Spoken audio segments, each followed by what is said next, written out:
Olá pessoal, vim aqui hoje para mostrar mais alguns exemplos de transformações lineares para vocês, tá certo?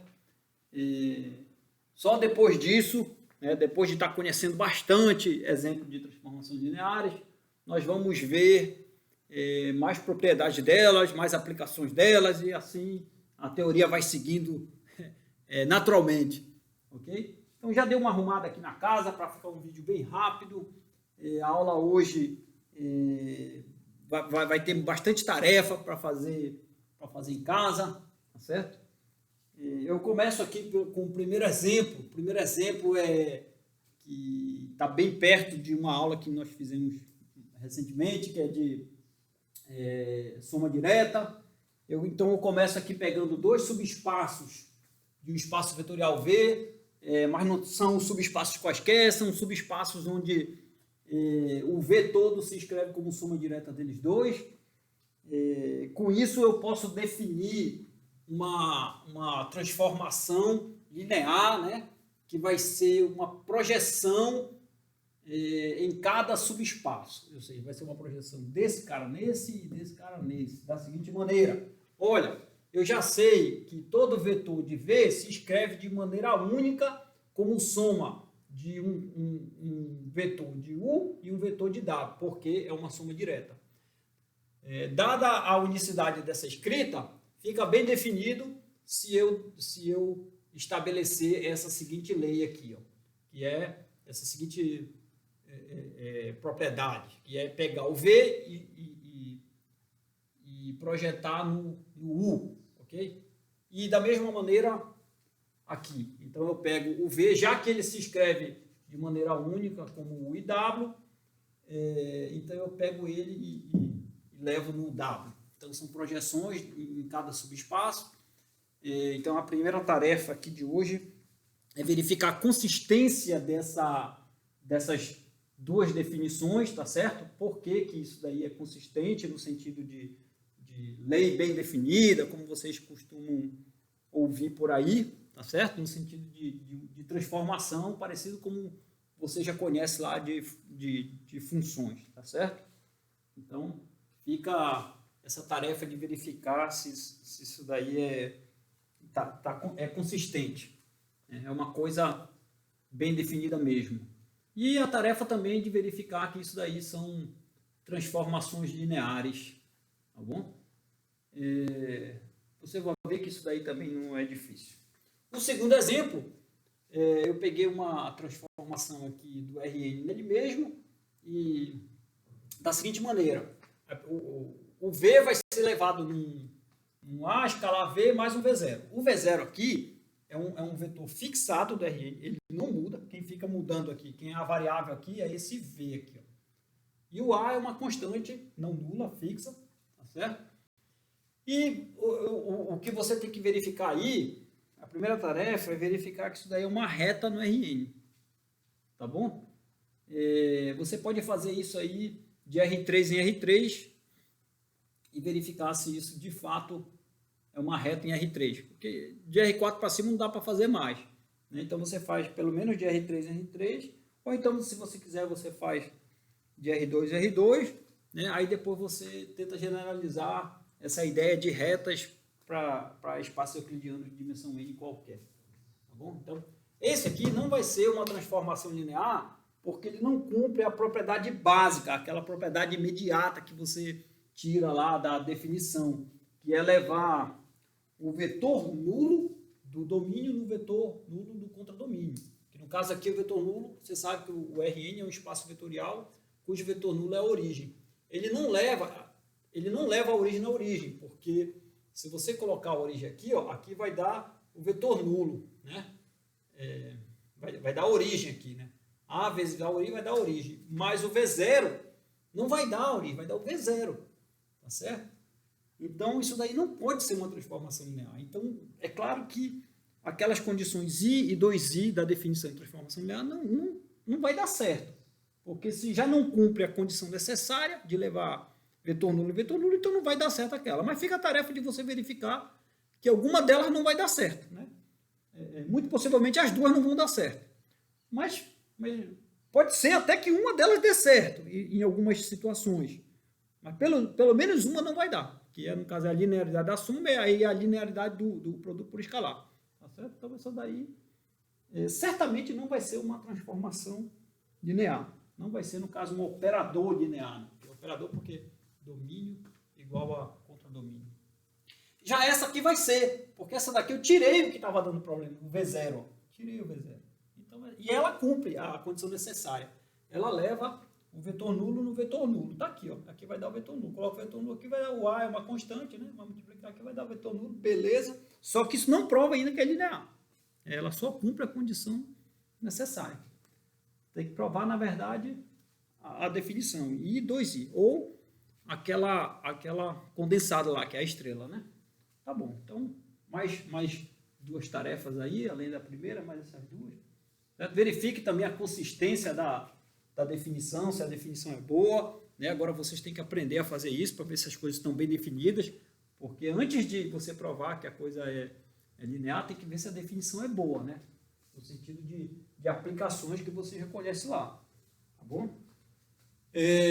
Quarto exemplo, é um exemplo que eu já fiz aqui num outro formato, tá certo? Eu resolvi colocar aqui, na aula anterior, né? Já na definição. Eu resolvi colocar ele dessa maneira aqui, que são retas, tá certo?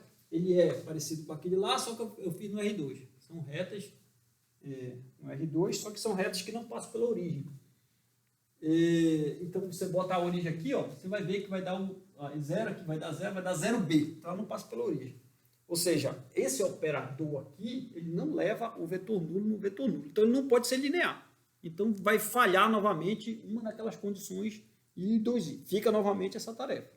Tá certo? Mas já é suficiente dizer que ele não é linear, já é suficiente dizer, olha, ele não pode ser um operador linear porque ele não cumpre uma condição necessária, que é levar o vetor nulo no vetor nulo. Então, não tem nem chance de ser operador linear nesse caso aí. Tá bom? Mas verifique lá as outras duas. Beleza. Aqui eu só... A e B são constantes, né? Não nulas. Tá bom?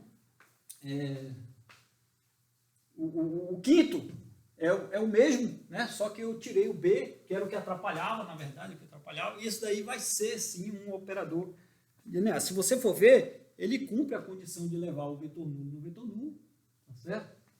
Mas só que, ó, ele cumpre aqui, ó. Você vai ver que vai dar o vetor nulo. Bota o vetor nulo aqui, vai dar o vetor nulo. Só que ainda precisa verificar as duas condições e essa é a sua tarefa. Agora, esse aqui eu botei de propósito para mostrar para vocês que pode ser que algumas transformações elas cumpram a condição necessária de ser transformações lineares, que é o quê?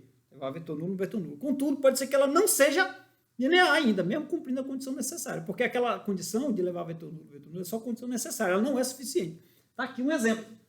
Né? Se você botar o vetor nulo aqui, ó, vai dar 0, 0, 0, opa, vai levar vetor nulo no vetor nulo. Tá certo? Só que essa aqui você vai verificar que ela não é uma transformação linear. Tá certo?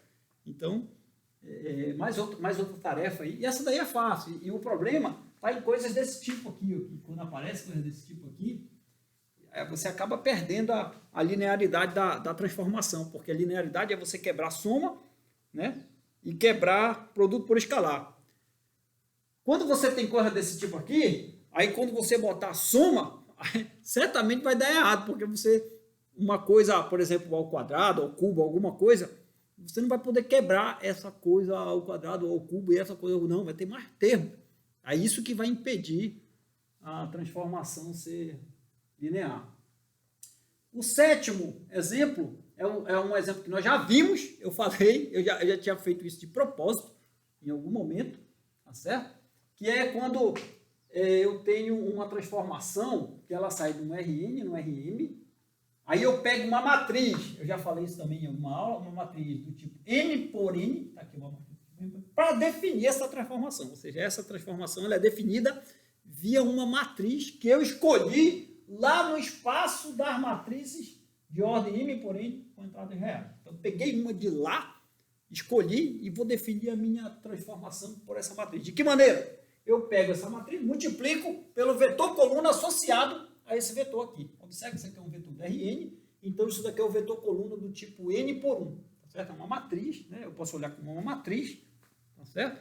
De modo que eu posso fazer, enxergar isso daqui como um produto de duas matrizes. E esse produto aqui é consistente por causa desse N que é igual a esse N aqui. E isso vai me dar como resposta uma matriz do tipo M por 1. Opa! Uma matriz do tipo M por 1, eu posso associar com o vetor do Rn. Então, essa minha definição é boa, né? Então, isso daí fica bem definido. E, mais ainda, isso vai ser uma transformação linear, tá certo? Essa daí vai ser uma tarefa bem fácil, porque você vai usar a propriedade de produto de matrizes. Aí é só usar a propriedade de produto de matriz. Colocar aqui, vai ficar 1 mais V aqui, né? Aí você pode quebrar aqui, multiplicar a distributividade das matrizes, tá certo? E quando você colocar alfa U aqui, né? Porque, né? Você tem que colocar alfa U e 1 mais V aqui para fazer essa conta. Aí quando você colocar alfa, o produto de matriz, o alfa sai, lembra? Aí pronto, isso aí vai ser linear. Agora, quando eu pegar uma matriz quadrada, isso aqui é matrizes quadradas de ordem N, né? Não precisa botar N por N, que já é suficiente, né? Matrizes quadradas de ordem N, né? Com entradas reais. Aí eu vou pegar, isso daqui no caso vai ser uma matriz agora, né? Vai ser uma matriz, isso aqui matriz quadrada, isso aqui é o espaço das matrizes, isso aqui é uma matriz que eu estou pegando daqui. E esse meu, agora vai ser um funcional, que vai ser, eu vou levar no traço dessa matriz. Esse funcional, ele é um funcional linear. E essa tarefa, ela também não é muito difícil, porque o que acontece? O traço, basta você lembrar que o traço é a soma dos elementos da diagonal principal, certo? Soma dos elementos da diagonal principal. Aí você vai ver que quando você pegar uma matriz M1 mais uma matriz M2, ou uma matriz M mais uma matriz N, né? Essa coisa vai ser quebrada, tá certo? E o produto por escalar também. Então fica aqui, as tarefas de hoje são essas. Espero que vocês se debrucem para fazer essas tarefas com muito cuidado, tirem todas as dúvidas, porque isso é muito importante para a gente poder seguir a teoria com consistência, né? Sabendo o que a gente está fazendo. Vocês estão vendo aqui que já usa algumas coisas lá de trás, tá bom? Então é isso. Por hoje eu fico por aqui e obrigado aí por quem ficou até o final. Valeu, um abraço.